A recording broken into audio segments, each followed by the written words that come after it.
What up, Super Fun Force? It's Captain Gamester, and we're gonna do a quick unboxing and review of the Boba Fett Book of Boba Fett Tatooine Vintage Collection Star Wars. And then in the back, just has here the same picture, and then nice stuff with his jetpack and all that, all the accessories. On the side here, little close-up portrait, and on this side, the two included Stormtrooper helmets. So you'd open it up. Wait, what? Shkabam! I already did a little bit of a quick unboxing. I know I cheated, but I want to, spare you guys all the in-between steps. But that's basically the same experience. You just pop this open, slide this out. I like how these are in little wax paper thingamajiggies. And then let's go ahead and get to it. So we'll just start by saying he comes with these two cool Clone Trooper helmets. Battle damage for display purposes, really cool. At the same time, they still have their pegs, so you can definitely swap them out into another clone trooper's body if you want to make them look like they've been, damaged or, taken some blaster fire or some dirt or whatever. Then after that, we just have obviously his, we have his helmet right there. We'll just slide these things on over. He got his pistol blaster and of course his jetpack. So really quickly, you can take a look at his rifle. Looks good. And his little pistol, we can holster that up too later, possibly. Then let's just take a look at him. So, bam, he definitely resembles the actor. I'm not really big on action figures, obviously, that look like actors that are larger than life, so to speak. But the nice thing about him is, he's had a really good dramatic movie, like an indie movie. But, at least in my eye, I don't see him anywhere except for, this role here is Boba Fett. Obviously, the face of all the clone troopers. So, he just looks like a regular guy to me.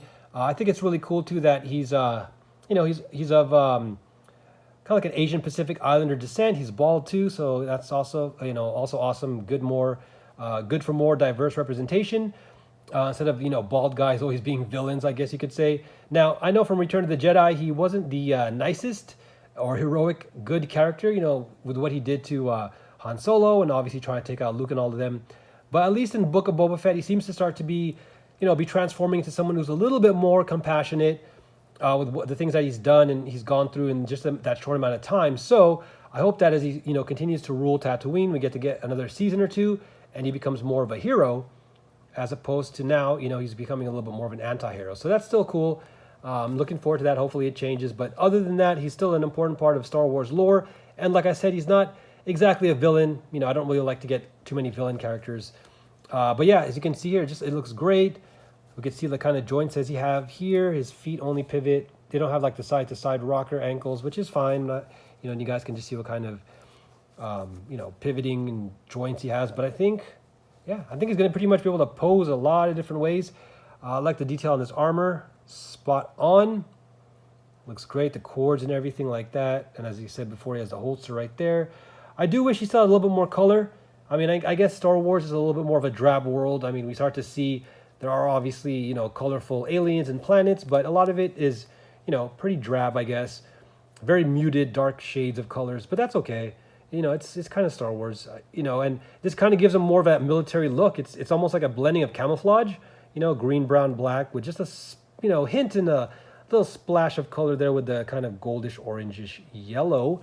Okay, so I'm just going to quickly put this down for just a quick second, and then booyah.